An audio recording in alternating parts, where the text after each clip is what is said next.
it allows the federal government to take a look at your situation and maximize the money that's available for people who have suffered loss as a result So in other of words, that flood.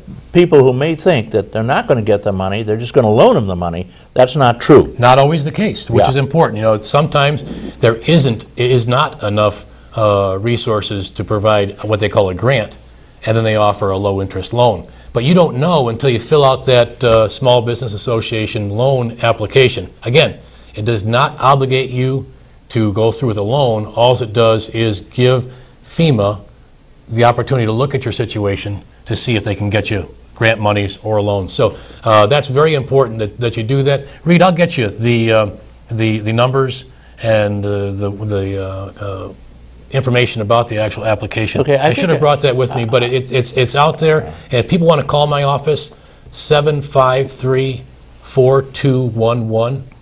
That's Okay, would you repeat that?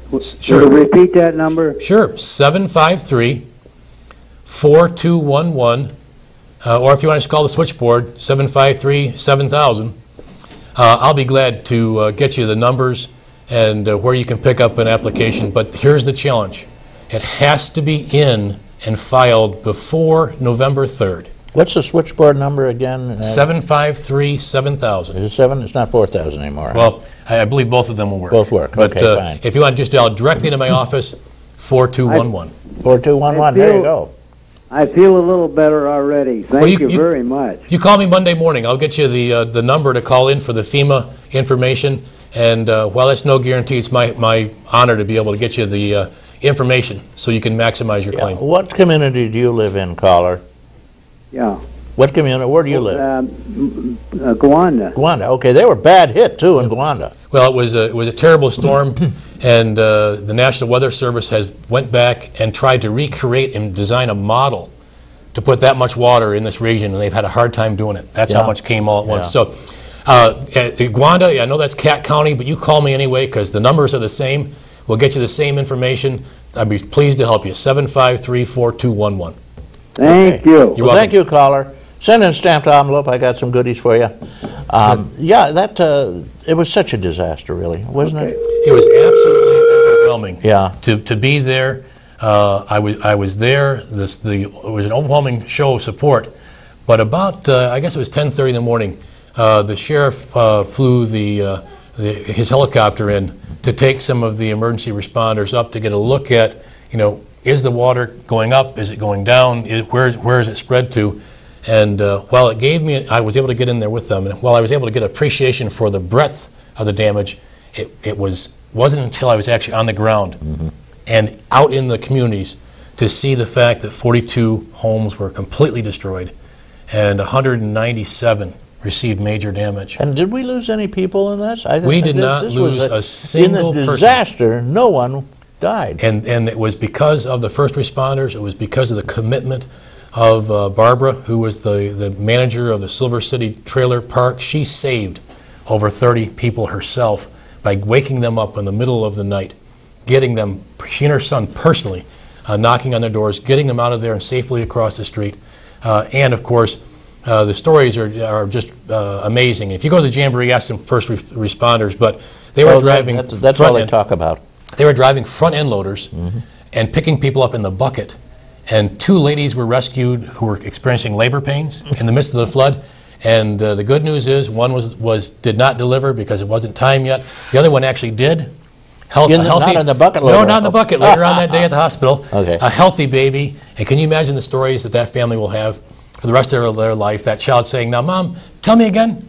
Why am I called Storm? Why is my first name Storm?" I don't know if that's true or not. But we can laugh today, but only because of the work of the people that got out there and rescued folks and really saved people and property. Well, that's Chautauqua County, as well as most of the people up here, have big hearts. And they do. When somebody's in trouble like this, we just come together. We do. And we come together. It's not just bringing cookies either. We bring everything, everything we can. That's exactly right. Everything in the kitchen sink, and some of those showed up too. We're with Greg Edwards. He's our county executive. I will indicate he's running for office again, and he's not here to campaign. We're not going to talk about campaigns or anything, but He's running against Chuck Cornell, who is also a fine young man, and may the best man win, and I'm sure they will. And in the meantime, we're off and running here on what's going on in the county now. What's new with the county? Mort, you have another call. I can see it there. The county's budget. What's going on there? Well, you know, budgeting is always a challenge because every dollar we get comes from a taxpayer. And we had a couple of phone calls. As a result, it is my focus on cutting any waste, finding every efficiency, and delivering what we need to deliver for the least amount of taxpayer dollars. And we've been very successful over the last 4 years in doing that. So I'll be glad to answer the question of whoever's calling, and then we'll come back to the budget. Yeah, we'll talk about the budget. Good morning, caller. Thank you for waiting. Okay.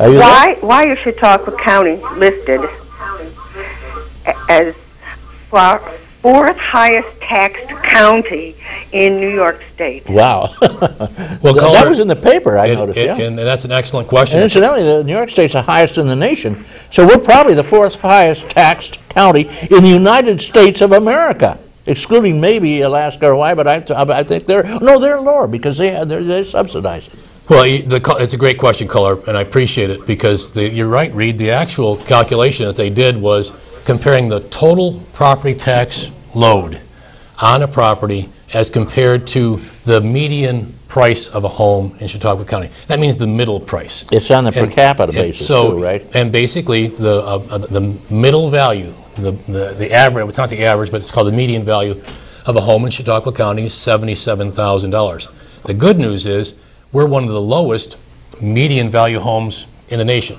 So our housing is affordable. Our challenge is that our property tax is high. And there's no disputing that fact. It is a fact. And our property tax is comprised of 50% of the tax, on average, is a school district tax. 25% is a local municipality tax, town, village, or city. And 25% is the county load. And so those three levels of property tax combined, compared to what the middle value of a home is in Chautauqua County, ranks us number 4 in the nation. Yeah, it's incredibly expensive. On just that number alone. So the challenge we have is that that is a very dramatic statistic based on 2 measures, but it includes all of the property tax. And as far as my focus is the county portion, that 25% of your total is the county portion.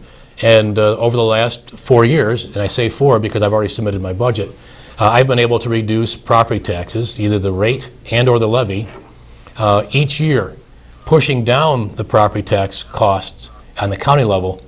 And unfortunately, not every municipality has been able to do that. Not every school district's been able to do that. So we've had this creep in our property taxes. But that was the measure. Well, you know, the interesting thing, to stop you there, is that I was born and raised here, and over the 70 years that I've been here, that I can remember, every single county executive in position has always told us they're lowering the property taxes. We should be down to 0 now. Well, I can only speak for mine, and I have done a historical study. And I'll be glad if callers want to give me a ring, I'll give them the statistics. But the property tax rate has gone down every year, and the levy is going down as well this year. So the total number of property tax is being reduced. Caller, does that answer your question? Okay. Well, thank you. Send me an envelope. I got some goodies for you. All right. We've got 2 other calls. Good morning, caller. Thank you for waiting. You're on. Couldn't wait. I probably got called away. I'm here, Reed. Okay, there you go. I have one question and one suggestion. The first question is just real quick. Is there a limit to the amount of terms a county executive can have? There's nothing in our charter that limits the number of terms that a county executive in Chautauqua County can serve. Historically, it has been 2 terms. Judge Gerasi, I call him Judge Gerasi because that's how I've always known him. In appearing in front of him, Joe Gerasi, our first county executive, served 3. The balance of our county executives have served 2. Yes, and if you want to terminate your service, an easy way to do it is go down to Erie and watch people and take license numbers down to see who's down there to save tax money on their clothing. Yeah, You could do that, and you wouldn't win. That's that one of those urban legends, but Caller, that's the fact.